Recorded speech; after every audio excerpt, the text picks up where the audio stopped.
With less than a week until U.S. Election Day, both presidential candidates are ramping up their already busy schedules.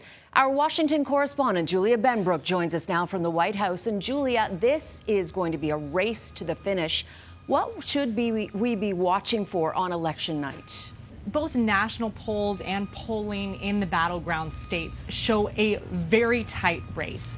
We know that Vice President Kamala Harris and former President Donald Trump have very different messages in these final days, but their travel schedules are quite similar. And that tells us exactly what we should be watching for. And that's the results in those critical battleground states. Those 7 states could conceivably be won by either candidate and will play a major role in the race for 270 electoral votes that are needed in order to win the White House. Now, the battleground states can be broken up into 2 general groups: the Sunbelt battlegrounds, Arizona and Nevada in the west, and North Carolina and Georgia in the east. Arizona, Georgia, and North Carolina used to be more reliably Democrat.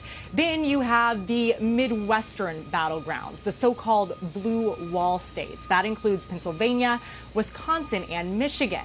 Those 3 states used to be more reliably Democratic, but they flipped for Trump in 2016 and then swung back for Democrats, voting for President Joe Biden in 2020. Now, recent polling in those so-called blue wall battlegrounds showed that Harris has a small lead in 2 of the 3 that we're watching closely. Pennsylvania still too close even in polling. And I have to remind everyone, we know from years past, polling only tells us so much. We won't know really where these candidates stand until they go to the polls.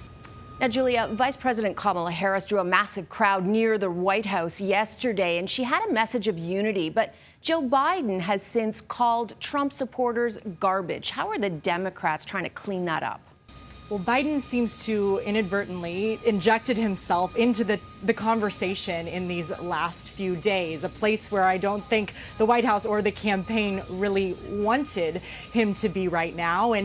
And he was responding to some of the comments at Trump's controversial Madison Square Garden rally, where a comedian who spoke on stage referred to Puerto Rico as a floating island of garbage.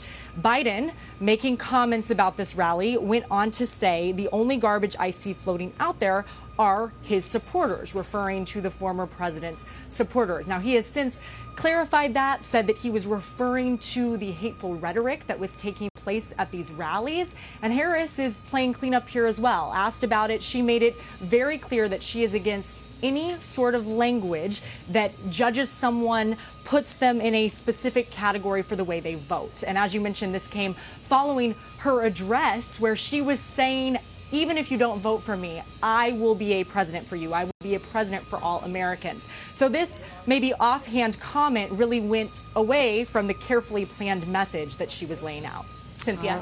All right, Julia, just a few more days to go. That is Julia Benbrook from CNN in Washington.